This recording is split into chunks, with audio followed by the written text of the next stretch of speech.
subtly modulate, expose, and cover light-generating organs. So they're living in a world of pure syntax, pure language.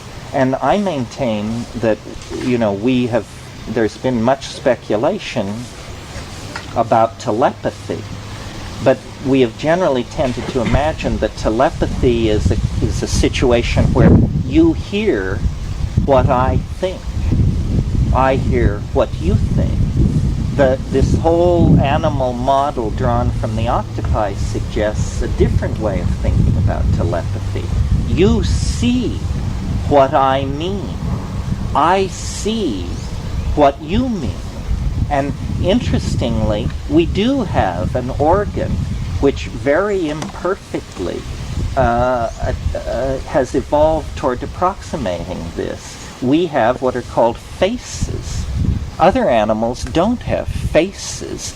They have, the front of the head, but our faces are a kind of organ under the control of hundreds of small muscles where we can convey, I'm interested in you, leave me alone, don't bother me, and a panoply of other emotions. I remember once in India, I was confronted after a mescaline trip in Benares where one of our party, this English woman, became very turned on during this trip and just gave out peals of that crazy wild laughter that you can't mistake anywhere. It just means somebody's really loaded. And the next morning our houseboat was swarmed by these young Brahmins. This guy sat himself right down in front of me and he said, "What was cause of laughing, please?" And I said, "I'm not going to tell you." And he said, "Face is index of mind. Face is index of mind." So it is. So I think that our privileged relationship to reality is attained through language. And it's a mysterious faculty. And we don't know how we acquired it. It's maddening to try to imagine how we acquired it. And the fact that these DMT entities, this ecology of souls, this ancestral realm, is pushing an ontological transformation of language, seems to me that they have centered in on the place in the human world where we need the most help. Our problem is a problem of communication, a problem of mutual understanding, a problem of being able to displace our consciousness from our body focus into somebody else's body focus. In other words, we don't love each other enough. We don't have a sufficient sense of community, brotherhood, sisterhood, and it's because our language permits such ambiguity and lying, deceptions of all sorts. So, I realize this sounds like the raving of a deranged mind, but it's working off data not available to the cheerful positivists who have set the agenda for our now self-destructing and lethally self-hating civilization. It may be that what shamanism really presages is a kind of transformation of the language-forming faculty, and that if we do not do this, then we will, because of our inability to understand each other and ourselves, be very briskly shuffled off the evolutionary stage and take our place with the trilobites and the tyrannosaurs and all the other failed experiments of organic evolution. What was the book reference again? To Monahan's book, Communication and Non-Communication Among the Cephalopods. And Monahan, M-O-N-A? M-O, however it's spelled, M-O-N-I-H-A-N, isn't it? And University of Indiana, Bloomfield. So I'll entertain questions or comments or anecdotes, anything anybody wants to say about this. Yeah. You said at the very end of the discussion about the little people, just before the phrase open doorways, you mentioned a class of chemicals or plants. I didn't get the word. Well, here's part of the ambiguity of communication. I haven't the faintest idea. Somebody was taking notes, not me. How many people have smoked DMT or are willing to cop to it? Do you find my description wildly far from the mark, or No, not at all. no, not at all? Yeah, it's a catalyst for linguistic transformation. I mean, I think all hallucinogens are catalysts for cognitive activity. That's really what they do. That's why I could make the argument the other night that it brought us into consciousness. But in the case of DMT, it becomes so explicitly focused on language, and the entities which you may sense in other states of mind, mushroom intoxications and ayahuasca and so forth, it's just explicit. It cuts to the chase. And I wish that it were not illegal. I wish that we could begin to build a consensus about what this is about. I wish that we could send people, graphic artists of great skill, who could render these things, or somehow we need more time in there. My original motivation for going to the Amazon was because in reading the literature of hallucinogenic plants, my brother and I in the early 70s became aware of an article by Richard Devon Schultes in the Boston Museum Botanical leaflet series, an article called Varrola as an orally active hallucinogen, talking about the fact that a very small number of Indians belonging to 3 tribes, the Bora, the Muinani, and the Witoto, in Camaçari, Amazonas de Colombia, had an orally active DMT that they called ukuhe, that they made from the resin of various Varrola trees. And the Schultes specifically reported they use the ukuhe to speak with little men. And I felt, that was cross-cultural confirmation of this presence of the diminutive human, the elf-gnome complex in there. And we felt if you could get in there for 45 minutes or so, you could bring it out. And, it's a long story, the quest for ukuhe. We eventually concluded that the Varrolas were not a pure and clean source of DMT, that 5-methoxy DMT complicated the picture. There were cardioactive DMTs there. One thing, let me say, about 5-methoxy DMT is, and this is my personal observation, but I would bet that it will be confirmed eventually, it has a greater affinity for the bond site than DMT does. So that if you take DMT and complex it with 5-MeO, the experience is basically that of 5-MeO. 5-MeO pushes aside DMT as easily as it pushes aside serotonin. So plants which have 5-MeO in them, even in the presence of DMT, are going to give a signature, an experiential signature, more like 5-MeO than like DMT. That's why it's so important to locate sources of DMT that are uncomplexed with any other tryptamine.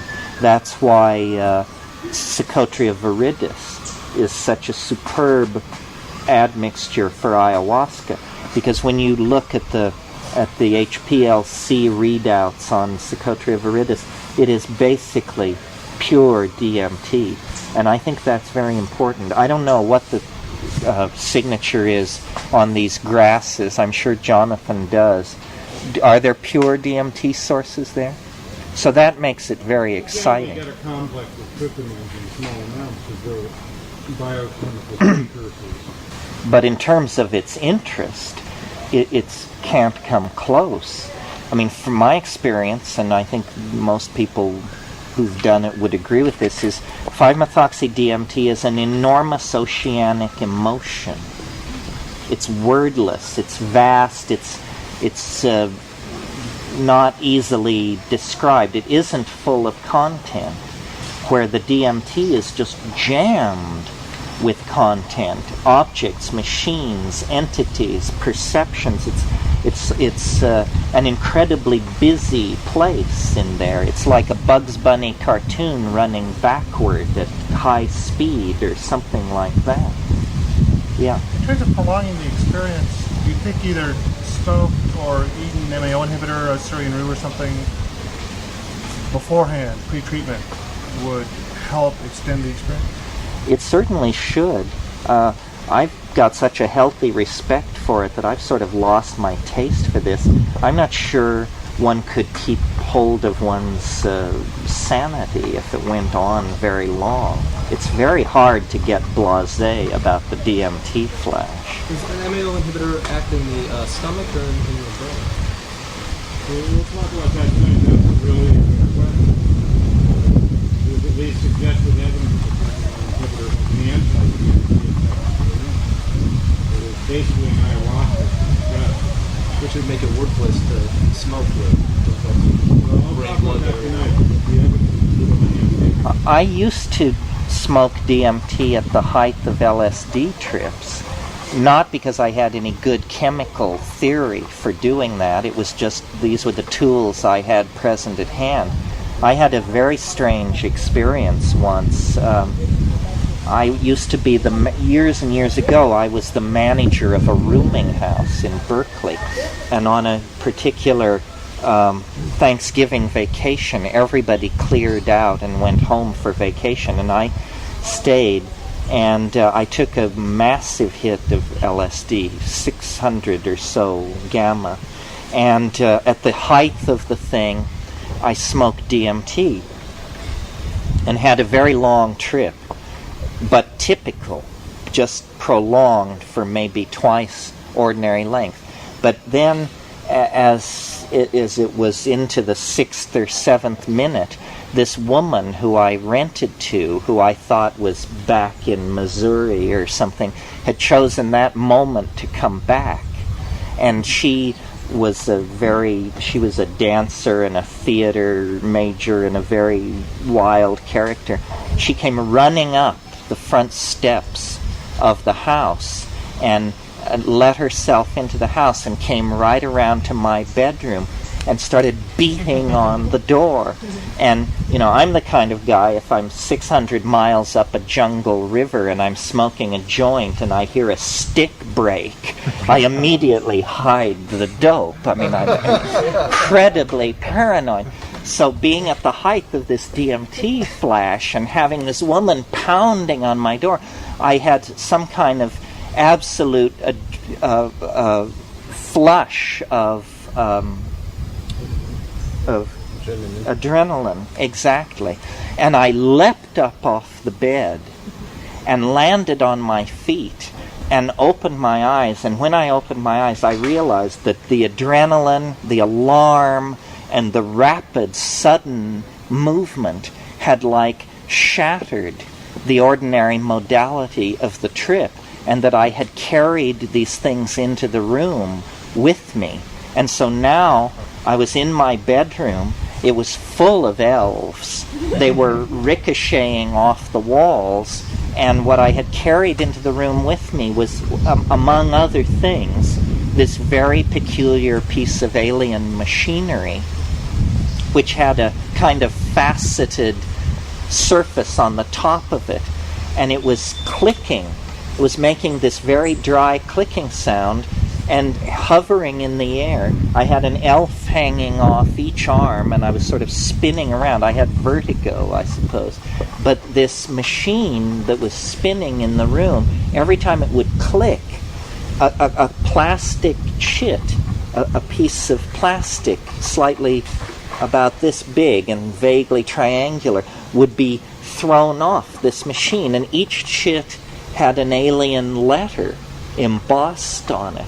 And it was doing this, 20 times a minute or something, and these pieces of plastic were ricocheting across the room, and I was just in a state of absolute panic and amazement, and went to the door, slid open the door, bellowed something at this woman in an alien language, and then staggered back to the bed and literally covered my eyes and crawled under the bed until my heart stopped beating and everything seemed normal, and then it was over.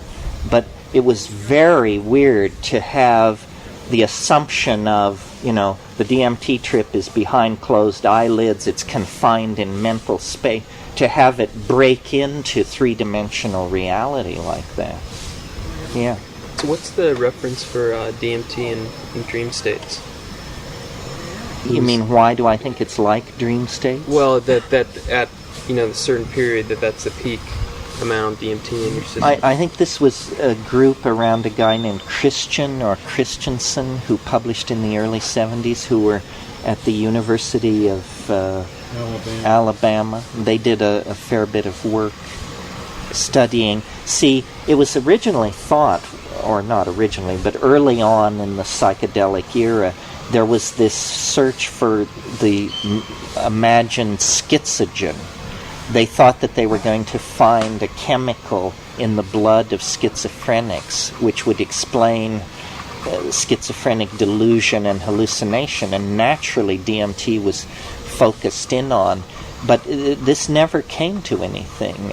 If anything, schizophrenics have a slightly lower level of endogenous DMT. One study showed that. Other studies seem to show that whether you were schizophrenic or not, the amount of DMT in cerebral spinal fluid wasn't referent to your condition.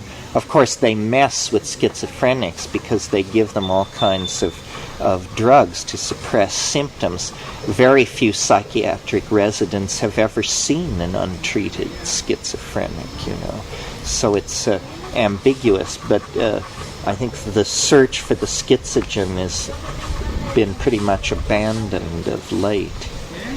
What's the difference between orally and just a DMT and smoking? I mean, if you don't get into the zone, where are you? Well, if you don't take it with an MAO inhibitor, it's just destroyed. If you do take it with an MAO inhibitor, well, I think that if you have very, very strong ayahuasca and you know what you're looking for, and you work your way through breath control in silent darkness over hours and hours, you can eventually get to a place where you look around and say, by God, it looks like DMT from where I'm sitting. But you really, you have to take really thunderous doses of rich ayahuasca to do that. It can even be done on psilocybin at high doses, although what I've noticed about psilocybin is it's like it gives you the option. There's a certain place on high doses of psilocybin, which I call elf country, but you can pass through elf country and never encounter elves. You have to ask.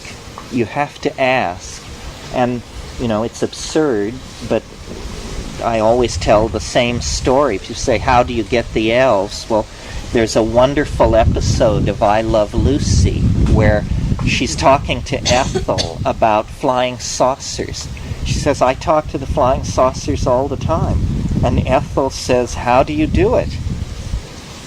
She says, it's simple. You just say, come in, little green men. Come in, little green men. So in this on high doses of psilocybin, I get to a place which is elf country, and then I like whistle them up, but they will never come, in my experience, on psilocybin unless you specifically ask, and it's at about the hour and 40-minute mark.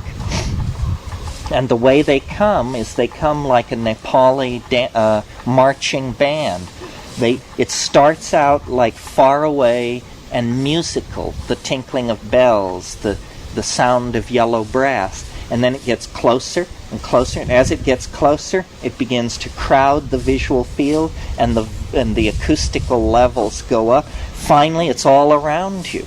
It's the parade, and then it just recedes in the same fashion that it approached. But you have to request and conjure that. I don't think it comes ordinarily without being invoked.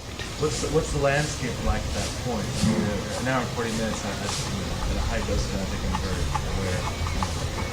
Is there a certain landscape that you're in at that point where you would know to invoke the elves? Well, not exactly landscape. I mean, the way I do psilocybin is I sit in silent darkness with joints rolled in front of me. And I do one at about the hour and 10-minute mark. As soon as I see visual streaming in the darkness, after image colored stuff, then I smoke a bomber. And that usually brings it into full focus. And then I manipulate it and I sing. And I think the singing is nothing more to force oxygen through the system. And then if I get into places I don't like, I just fire up a J and take 1 or 2 hits, and I can get out of most places. You're like, whoa. Do be aware of falling coconuts, please. I saw that place. Well, there's definitely a threshold for DMT. I mean, the way I do it with people to try to avoid this problem is do it in a glass pipe, measure. I use 70 milligrams, but I suppose you could back it down to 50 or 60, but measure it, and then when you turn the person on, you say to them, look, the dosing has been done. The measuring has been done. Your job is to get every single molecule of what is in the pipe into your body. Don't leave any. Because sometimes you'll give it to people and they're either afraid or they have some other agenda and they try to sip it and slide past you. Because there are people, who just want to say they did these things for the social cachet of it and are really appalled when the thing really grabs on. So you say to them, if you're not a dope smoker, it's pretty hard to get in 70 milligrams of this stuff. it takes 3 to 4 big hits. And also you have to be courageous because the final hit you take after you feel completely peculiar. And you say, my God, my entire somatic impression is flying to pieces, and you're holding out the butane lighter and saying, don't quit now, go for it. And so it does take... The other thing worth mentioning that we talked about last week as well is this is a human metabolite, a human neurometabolite, and for reasons mysterious indeed, I would say maybe 1 person in 12 seems immune. And this is horrifying to observe, to sit with somebody and have them do, hit 4, hit 5, hit 6, and they're saying, well, it seems there's some kind of thing. It's I don't know, and you just look at them. And I don't know what that means. It's a little odd. I told the group last week about an experience where this was years and years ago. I don't do it this way anymore. Now, when we do it, we send 1 person at a time. And we sit with them until it's completely over with. We say to them, we'll sit with you. Nobody will say anything. If you start moaning and groaning and thrashing around, the most anybody will do is like put their hand on your wrist or something and say, it's okay. But unless you present a picture of anxiety, nobody will say anything, and you will speak first. And if we have to sit here for half an hour before you feel moved to speak, so be it. But years ago, we used to do it sometimes in groups. And I was in a group of 4 people where we all smoked it, and everybody had their own pipe, and 1 person didn't get off. And in the space, somehow, this person, it's hard to describe exactly, but the overwhelming impression of myself and the other 2 people who got off was, this person has no soul. if you're not, it's like, the idea that we're not all equally endowed with this invisible organ called soul. And these people who can't get off on DMT, and there's no connection. I mean, it's not like that they're not nice people, or that they're chicken shit, or that they're male or young, but there are just people for whom it doesn't seem to work. I need two numbers. After my question about battle plan first night, Yeah. you said you should, and typically I don't listen to you should, but your voice is irresistible. Well, you should resist.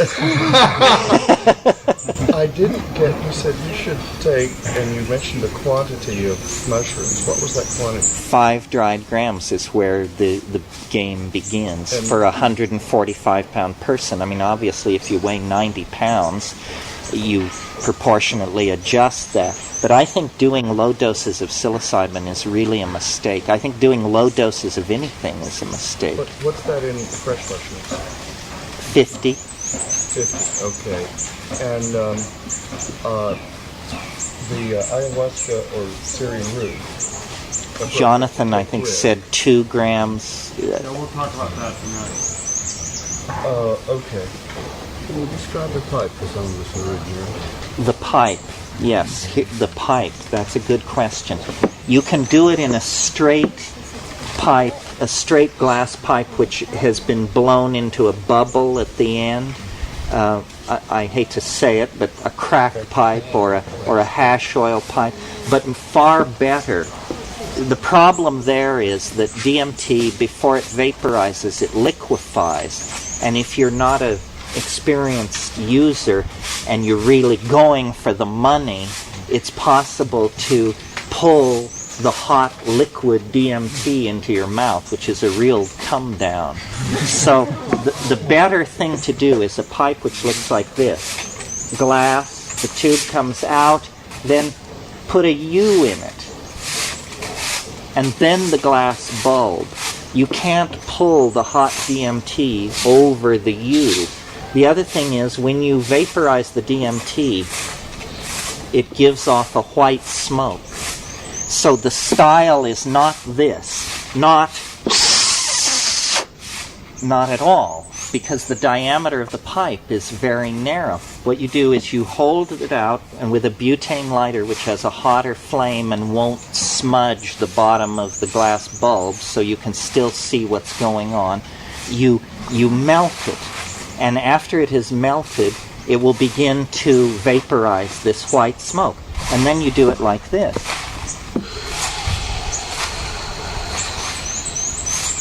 As long as white smoke is moving through that tube, you're doing yourself good. Then hold it.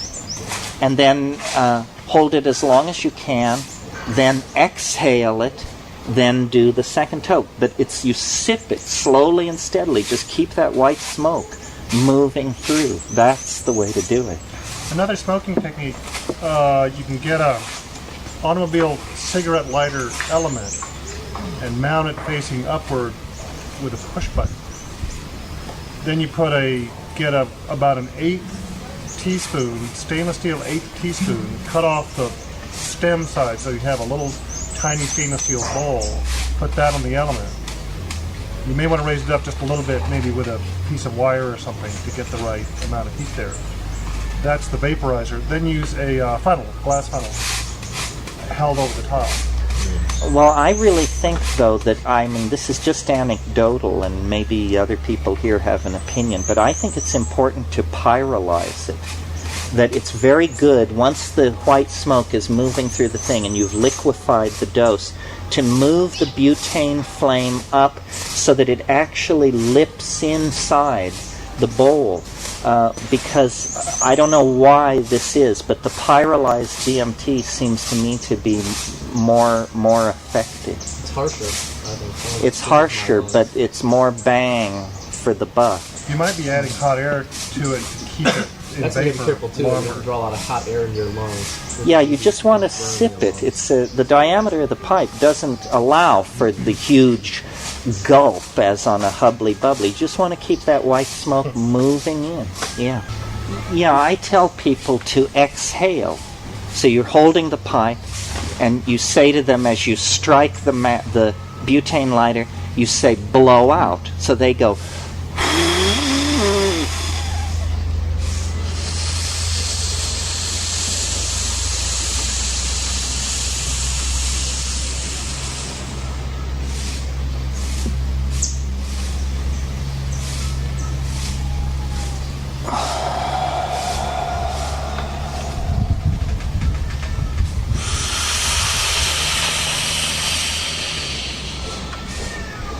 Two of those will do it, but you just keep doing it until you fall back, And then I always ask at 30 seconds, do you want another hit? Yeah. I just wanted to talk about the connection with sound that you were mentioning about the sound and things, and also something that happens to me in ordinary reality, for want of a better term. Sometimes when I'm lying quiet at night, I'm on my way into sleep but nowhere near it, and a sharp noise happens in the room. I am instantaneously aware of all the neural pathways everywhere in my body for just a millisecond, and it's an electric jolt and very pleasurable. But one thing I've noticed with something like cotton wool is if I rub it in between my fingers, it's one of those things that I hate because it makes me shudder. That squeaky sound. That squeaky sound, and that has the same effect of that. And I'm just wondering, what is the connection? Is that my endogenous DMT going whoopee? I don't know what this sound is. It's pretty standard, and this rising tone, this why that happens, I don't know. I'm not an acoustical engineer. I suppose there's a name for that phenomenon, that power upward. It happens with other drugs sometimes. What about ketamine? Isn't there a cricket sound I've read in the background? I haven't noticed it. Yeah. I wanted to say real quickly when you said that 1 out of 12 people perhaps don't get out. I mean, that's just a very rough. Well, a lot of times when I've smoked it, I haven't gotten up. I find it to be very finicky, actually. I feel like I'm trying to gain entrance into something, and sometimes I fail. But I just like to say that if people are failing, they should keep trying. And a lot of times I smoke it, I don't really measure out precise. I just keep smoking it, and there's this point where my hand just kind of falls away from my mouth. And I know I've hit it. And sometimes I don't hit it, and I smoke, I don't know how many milligrams, but I would say that if you're just starting out, I would keep trying to smoke it. Don't suspect you don't have a soul in it. Yeah. Although perhaps you might not, and perhaps you may never get it, but I don't know. It's me a long time to get it, but when I have, it's been rewarding beyond words. Well, it obviously relates to individual biochemical differences. It's never failed for me. As for me, unless there just wasn't enough. But if I start with 70 milligrams, I know that it's going to work. Yeah. Physiologically, what happens? Does your heart speed up? Does your respiration change? Do you know? Your heart speeds up a little, but you can't tell whether this is just reasonable terror or it's actually being caused by the DMT, because there are cardioactive tryptamines, cardioregulators. I tend to think that it's simply fear, because it's not dramatic. Your heart races, but once you convince yourself that you're going to live through it, it tends to normalize. There is a moment there where you just wonder. It's the, my God, I've done it this time realization, because it just so dramatically transforms your entire perceptual sphere. And afterwards, how do you feel? Do you feel any physical remains of it? Well, afterwards, you feel an immense sense of relief that is more than just having come through it. It's almost like a post-coital exhalation. I mean, you just feel great. You're back. You made it.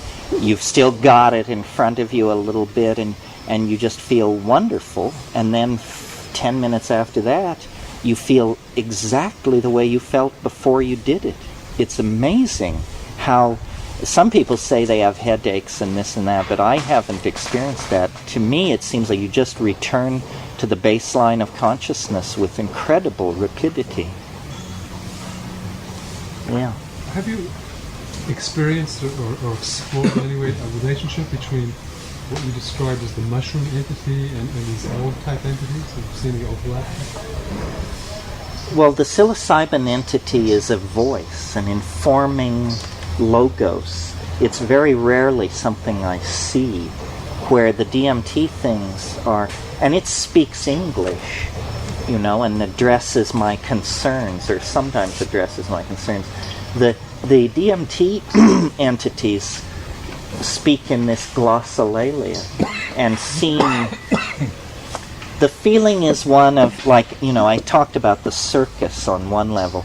Another metaphor to lay over it is I've asked myself, where have I had this feeling before? This peculiar feeling of being with friendly entities but needing to be on my toes. And I had a phase in my life where I used to smuggle hashish out of India. And I used to go to the Crawford Market in Bombay with kilos of gold strapped on my body. And the Crawford Market is just a labyrinth of millions of teeming people. And they would tell me, go to the second crossroad in Duncan's Lane and then dismiss your cab. And I would do that, and then there would be a child there who would take me by the hand and lead me through this labyrinth of streets to this Muslim gangster called the Baby Elephant. This huge guy drenched in perfume with all of his lieutenants around him. And they were always very happy to see me because we were going to do business. They had more hash than they knew what to do with. I had gold, which they wanted. They were very helpful. And yet, this was a criminal enterprise fraught with danger. And I never fully trusted them. And also, we had to smoke enormous amounts of hashish to complete these deals. So you're always trying to get as loaded as you possibly could, but also perfectly aware that at their pleasure they could kill you in a moment, and the consequences would be nil because they had the whole city of Bombay paid off. So it was this ambiguous thing, and the elves and the general mythology of elves is like this. Elves respect intelligence. The way they relate to intelligence is they set you riddles. Elves are about language. If you're stupid, they make you sleep for 100 years at the center of their hills and don't let you go back. If you can riddle their riddle and riddle in return, then they think you're a fine fellow and they let you crawl back to the pub or whatever it is. So there is this, the word that I use to describe my feeling about the DMT space is it's zany. It's like a Coyote cartoon or a Marx Brothers film. It's a land of explosions and falling anvils, and yet it's all for fun. But you have the feeling that these guys play so rough that their idea of fun might also include the possibility of handing you 4 sticks of dynamite on a short fuse just because it would be so amusing to do that. So it's got a funny emotional vibe to it. It's lots of fun, but you really want to be on your toes and try and get as much out of it as you can. One idea that I've played with about what's going on is again, extrapolating from these hashish deals in India, it seemed to me they were like meme traders. Memes, are the smallest units of an idea or an ideology. Well, it's like they're in there and they show you all this stuff. And it's the equivalent of trade goods. Beads and baubles to trade with the natives in Newtonian space. And they're saying, wouldn't you like this? Wouldn't you like this? And you're like some poor Amazonian Indian being shown fountain pens that when you turn them upside down, ladies undress and stuff like that. Saying, my Lord, I've never seen anything like that. I must possess it.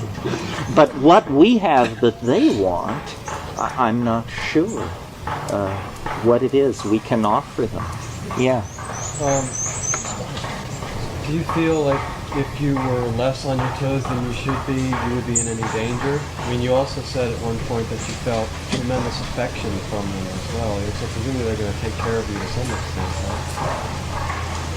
right? It's almost like the problem of a child playing with a spider or something. They have affection for you, but they don't really understand how you work. They don't really understand your limits, you know. And they might just simply shoot past your limits by accident and leave you a quaking wreck in some asylum for the rest of your life, and they'll feel very badly about it, but, you know, it's just a case of a misstep. Has that actually happened? No, it's never happened. We've never lost anybody. I have had the experience of turning people on to it and having them, you know, go through the rapid eye movement and all that, and then come down, and you say, what happened? And they say, absolutely nothing happened. And furthermore, I'd rather not have anything to do with you anymore. This is it. I've had it, and thanks, and please don't come around anymore. You can take your elf machines and your drugs and your whole wrath and just fade from my life as quickly as possible, and I'd be perfectly happy. And I accommodate in that case, because I really think that, like I've noticed, people who have that experience are people who probably were a bad risk to start with. I get the feeling that if you can't stand it, you can't remember it. It's almost, there is a safety thing there. I've had the experience on psilocybin where you get it going and you've got the dancing mice and the this and that and the other thing, and you say to it, show me what you are for yourself. Show me what you really are. And it's like that enormous organ tone in the Bach B minor Mass, you know, and black velvet curtains begin to lift. And after about 45 seconds of this, you say, that's enough of what you are for yourself. Let's return to the dancing mice and the, you know, all that. Because it knows that you cannot stand the complete revelation of its ontos, because it is aware that it has to present itself through a series of veils. I have a friend who says of mushrooms, every time I take it, I try to stand more. And it's quite like that. When I try to use my voice, inevitably I speak in glossolalia. I cannot speak English, and I have spontaneous glossolalia. It just comes out of me, and it's very peculiar and alarming sometimes to observers, because they think you've lost it completely.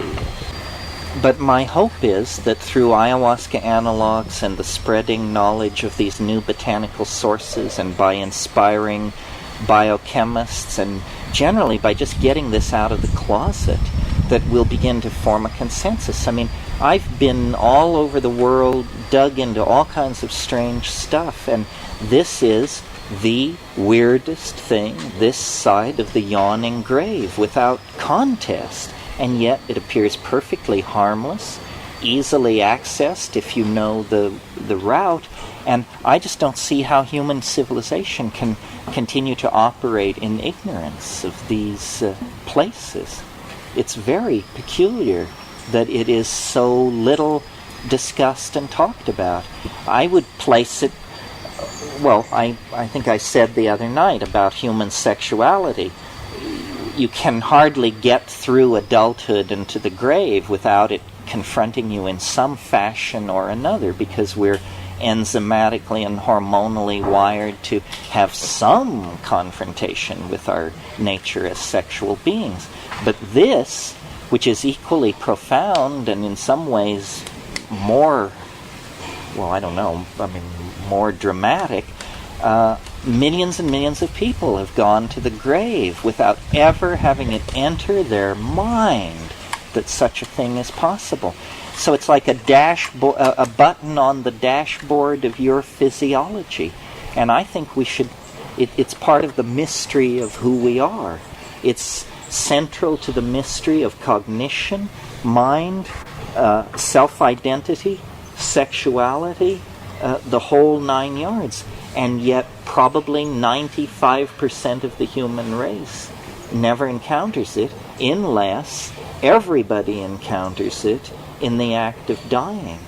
But then what does that mean if you can have a deep anticipation of it and live your life in the light of it simply by availing yourself of the chemical means of triggering it?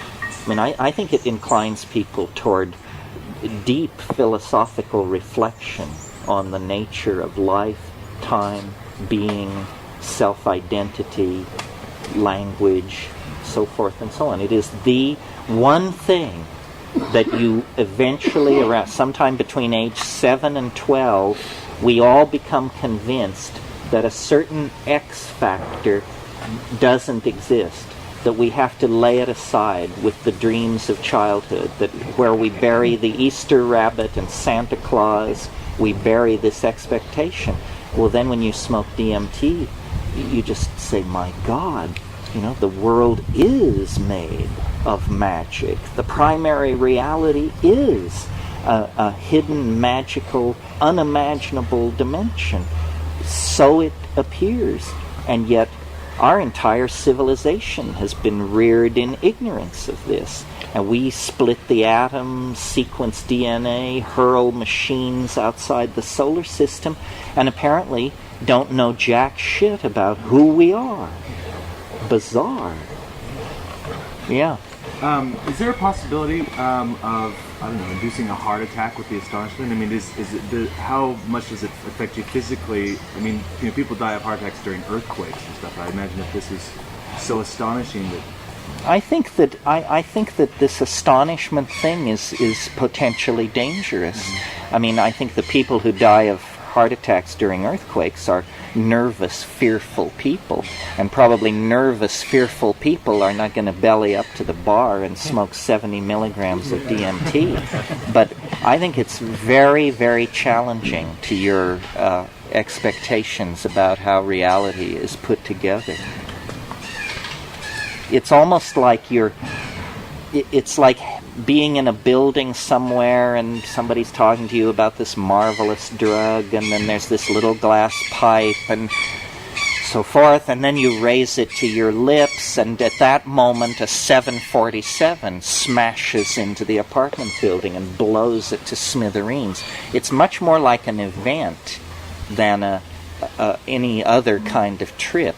There's so little sense of it affecting your body, It's more like you go to a place, a stable, hyperdimensional modality that doesn't seem to be about who you are, your fears, your expectations, but to be its own world.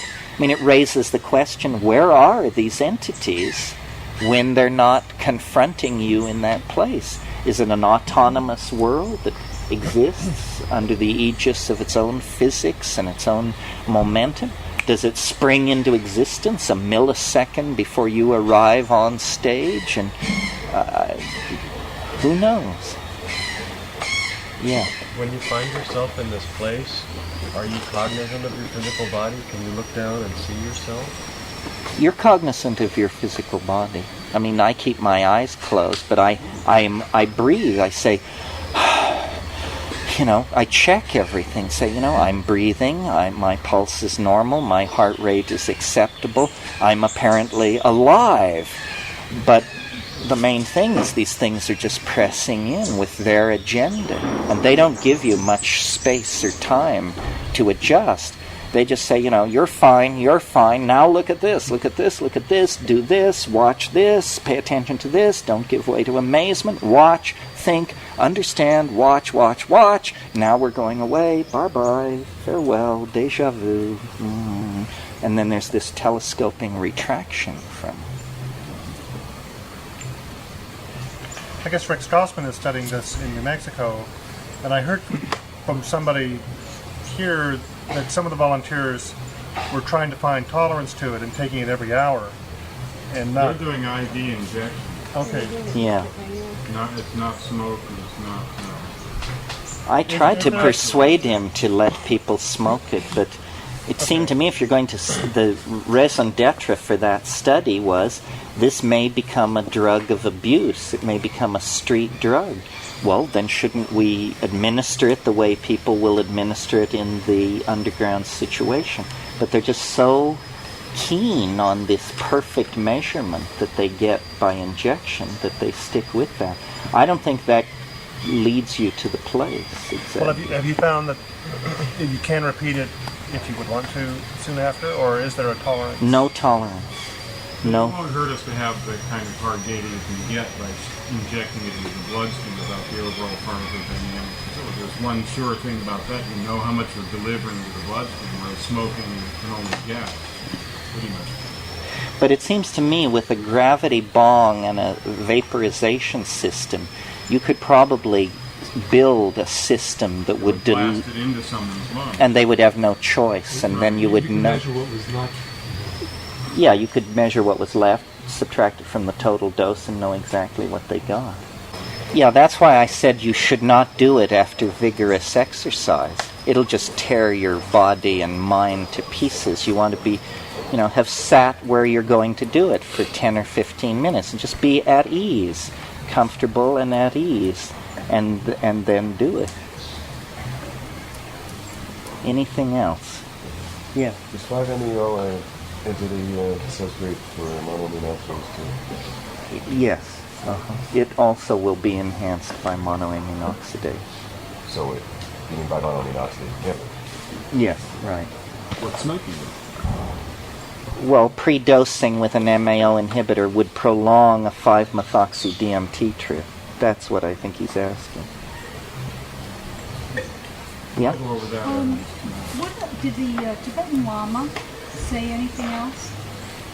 No, he was very old. He said it's the lesser lights. He said you can't go further into the bardo and return, which tended to support Rupert's idea that it was, as he called it, a thanogen.